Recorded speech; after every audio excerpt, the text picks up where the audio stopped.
En esa apertura petrolera, uno de los elementos, y es la lámina anterior, fundamental que traía aparejada era abatir nuestro régimen fiscal, es decir, aquí se entregaron los convenios operativos y la faja petrolífera con un régimen que involucraba un sistema de regalías del 1%, no pusieron cero porque no era posible poner cero en ese momento, un impuesto sobre la renta no petrolero, una participación de PDVSA del 30% en promedio y un factor de recobro del 8%.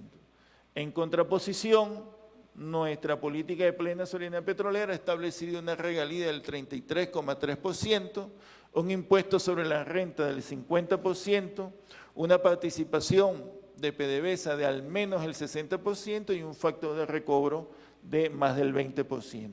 Lo que tenemos allá dibujado, esquematizado, es cómo sería en el marco de los dos esquemas, la apertura y la plena soberanía petrolera, la distribución del ingreso, la distribución por el ingreso bruto por barril. En la apertura petrolera, el Estado solamente obtenía el 47% de los recursos por cada barril de petróleo, las transnacionales se llevaban el 53% y ahora, nuestra política de plena soberanía petrolera, el Estado retiene el 94% del ingreso bruto por barril y las transnacionales y las empresas mixtas que están con nosotros obtienen un 6%. Pero bueno, bien, la gente del petróleo reivindica volver a esa apertura petrolera, cuestionan que el gobierno del presidente Chávez, y lo mencionan aquí en su parte 451, tuvo como primer objetivo maximizar la renta petrolera y los ingresos fiscales, y que por tanto eso hizo que se suspendieran las inversiones y todo lo que ellos hablan del desempeño comercial de la empresa. De manera tal que es la discusión que está permanentemente en este documento sobre abatir el control del Estado, privatizar nuestra industria petrolera, abatir el régimen fiscal y volver a la apertura petrolera. Dicen aquí, las diferencias entre el gobierno, o sea, la revolución, y la cultura corporativa de PDVSA, de la vieja PDVSA, en un ambiente de severa confrontación política, llegó en el 2002 a un punto de quiebre, que culminó en el 2003 con el despido de más de 20.000 trabajadores. Esta es una manera eufemística de decir que ellos, para imponer, como intentaron, este esquema de apertura y este esquema de privatización de PDVSA, para ir en contra de lo que estableció nuestra Constitución y la Ley Orgánica de Hidrocarburos, fueron al sabotaje petrolero.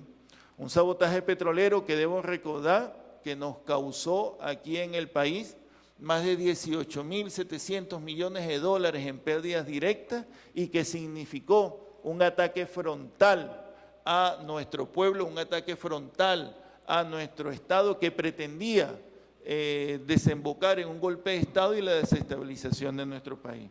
Estos señores que hoy escriben este programa es la misma gente del petróleo que dirigió este sabotaje y es los que en aquel momento derrotamos con el pueblo en la calle y en este momento volveremos a derrotar, como estoy seguro que vamos a hacer.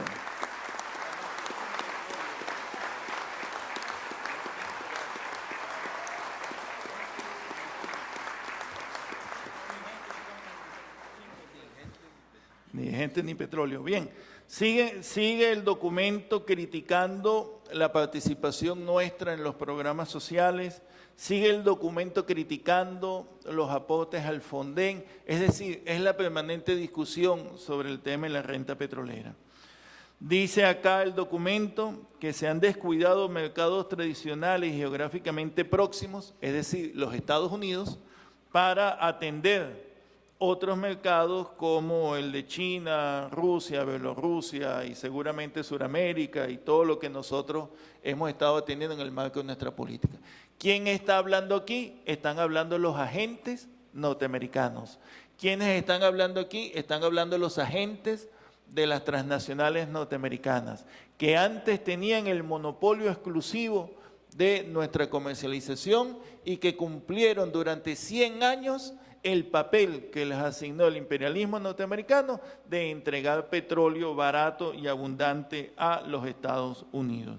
De manera tal que es otro de los temas que está acá, hablan y critican la suspensión de la producción de orimulsión, la reivindican como una estrategia para colocar nuestros productos. Debemos recordar acá que nosotros en el marco del desmontaje de la apertura petrolera identificamos la orimulsión como un programa profundamente entreguista de nuestro recurso natural.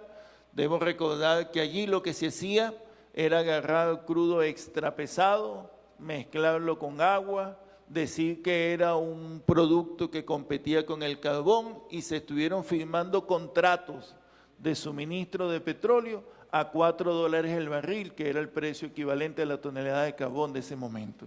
Entonces, este tipo de cosas son los que ellos avisoran como elementos que volverían a restablecer de ellos llegar a el gobierno. Se quejan mucho del incumplimiento de los acuerdos con las transnacionales.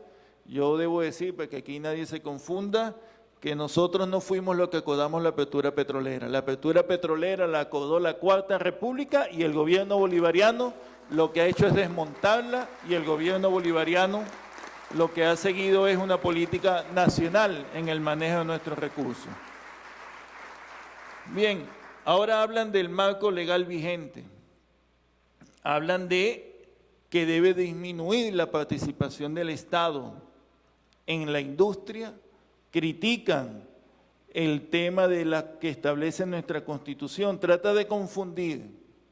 Ellos dicen que nuestra Constitución respaldó los contratos con los privados en la apertura petrolera. Bueno, eso es absolutamente falso. Nuestra Constitución reserva al Estado estas actividades y define exactamente el control estadal en la figura que después se creó en la Ley Orgánica de Hidrocarburos de las empresas mixtas. Critican la nacionalización que hicimos en la faja petrolífera Orinoco, el artículo 5200, y critican, bueno, que hayamos desmontado los convenios de asociación en la faja, convenios de exploración a riesgo y ganancias compartidas y los convenios operativos. Es decir, es la reivindicación que ellos hacen de la apertura petrolera. Critican el hecho de que ahora en nuestra legislación la única instancia para dirimir nuestros asuntos, decisiones soberanas, son los tribunales de la República Bolivariana de Venezuela. Ellos reivindican entonces el arbitraje internacional y reivindican la entrega que se hizo de nuestra soberanía jurisdiccional para todos los temas petroleros. Por supuesto que critican la ley del año 2009, que reserva al Estado los bienes y servicios conexos a las actividades primarias de la industria petrolera. Cuando hablan de la legislación fiscal venezolana, se quejan de lo siguiente. Ellos dicen que se han establecido niveles de regalías y las tasas de impuestos y critican el hecho de que eso se utilice de la siguiente manera, que los ingresos que en razón de los hidrocarburos recibe la nación propenderán a financiar la salud, la educación, la formación de fondos de estabilización y la inversión productiva. Es decir, ellos critican el hecho de que nosotros tengamos como una de nuestras materias programáticas la distribución revolucionaria de la renta petrolera.